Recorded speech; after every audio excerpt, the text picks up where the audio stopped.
Chinese government forcing hundreds of thousands of Uyghurs to pick cotton. Here's a summary of the article. Completely fabricated. Xinjiang's cotton-growing industry used to rely on seasonal, migrant workers from other provinces in China. Cotton picking is notoriously hard work, and rising wages and better jobs elsewhere mean the migrants have stopped coming. In response to questions submitted to China's foreign ministry, the BBC received a faxed statement saying, workers from all ethnic groups in Xinjiang choose their jobs according to their own free will and sign voluntary employment contracts in accordance with the law. Xinjiang's poverty rate has fallen from almost 20% in 2014 to a little more than 1% today, it said. The Better Cotton Initiative, an independent industry body that promotes ethical and sustainable standards, told the BBC that concerns over China's poverty alleviation scheme were one of the main reasons they've recently decided to stop auditing and certifying farms in Xinjiang. The BBC asked 30 major international brands if they intend to continue sourcing products from China as a result of our findings. Of those that replied, only 4, Marks & Spencer, Next, Burberry and Tesco, said they had a strict policy of demanding that items sourced from anywhere in China do not use raw cotton from Xinjiang. This post received a score of 39,000, with an upvote ratio of 81%. Here are the top comments in response to this article.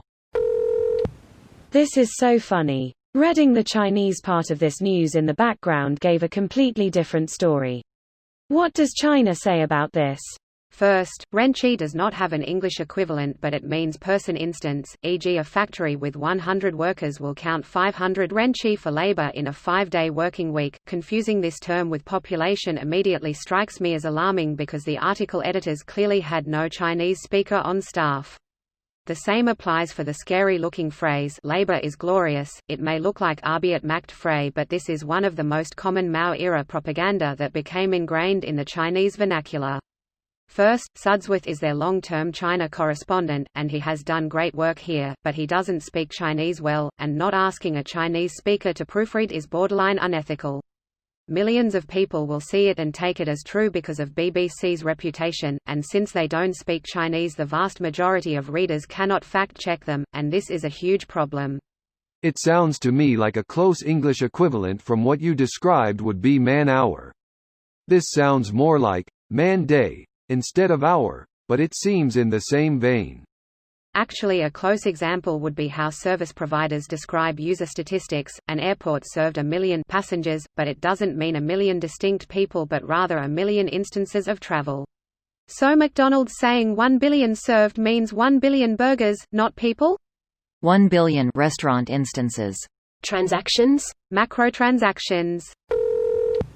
Greater than. In my view, the implications are truly on a historical scale. Dr. Adrian Zenz, a senior fellow at the Victims of Communism Memorial Foundation in Washington who uncovered the documents, told the BBC, "Every single time LMAO a CCP propaganda getting translated into an anti-CCP propaganda.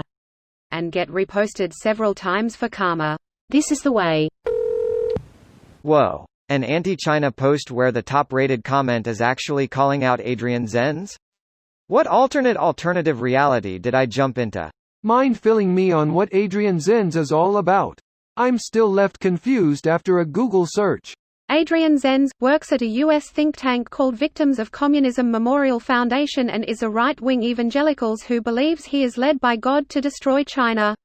He has been caught lying or twisting the data before about what's going on in China because he knows most people won't bother checking his sources since most people can't read Chinese or understand the terminology China uses, so he frames it in a propagandistic way. His most recent lie was retweeting someone who said they found a sticky note in a pair of shoes that said something along the lines, "I am an Uyghur trapped in a Chinese slave camp forced to make shoes." Turns out, that specific pair of shoes in the tweet is made in Vietnam. This video was automatically created by Reddit to speech. The article and comments in this video were selected from Reddit according to their upvotes, and any paraphrasing was performed by smmry.com, without any human intervention.